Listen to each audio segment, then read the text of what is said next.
મારું નામ મહેશભાઈ છે। અહીં રાંદલ માતાજીના મંદિરમાં હું સેવા પૂજારી તરીકે છું।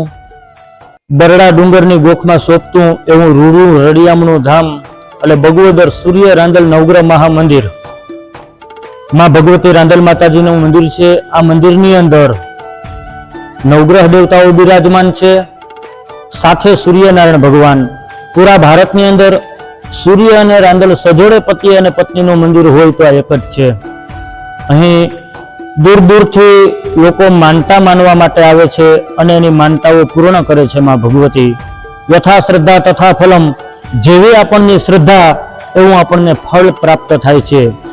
જેને પુત્ર પ્રાપ્ત ન થતો હોય એને પુત્રની પ્રાપ્તિ થાય છે। જેને કોઈ પણ દુઃખ હોય તો દુઃખમાંથી દૂર કરે એવા માં ભગવતી રાજરાજેશ્વરી રાંદલ માતાજી। એના અનેક પરચાઓ છે। અહીં રાંદલ માતાજીના લોટા પણ તેડવામાં આવે છે, નાની નાની કુંવારિકાઓનું ભોજન કરાવવામાં આવે છે અને અન્ય ધાર્મિક કાર્યો બધા પણ કરવામાં આવે છે। આ મંદિરનું પટાંગણ એટલું બધું સુશોભન છે કે દૂર દૂરથી બધા પ્રવાસ માટે પણ અહીં આવે છે।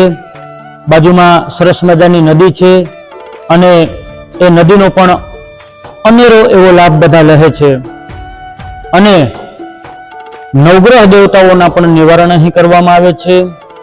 ચોથા મહિનામાં અને આઠમા મહિનામાં એપ્રિલ અને ઓગસ્ટ આ મહિનાની અંદર સૂર્યદેવના પહેલા કિરણો ભગવાન સૂર્યનારાયણ ઉપર અને માં ભગવતી રાંદલ માતાજી ઉપર પડે છે।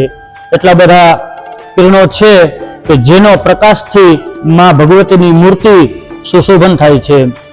અને રાંદલ માતાજી કે જેને આપણે ઉજરા દેવી તરીકે માનીએ છીએ, તો અહીં રવિવાર, મંગળવાર અને ગુરુવારે પણ માતાજીના લોટા તેડવામાં આવે છે।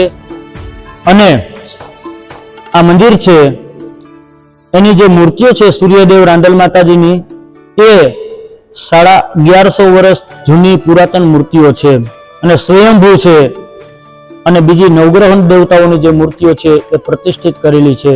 તો માં ભગવતીના પરચા અનેરો છે। અવશ્ય લાભ લેવા આવો, માં ભગવતીના દર્શન કરવા આવો। જય માતાજી, જય દ્વારકાધીશ।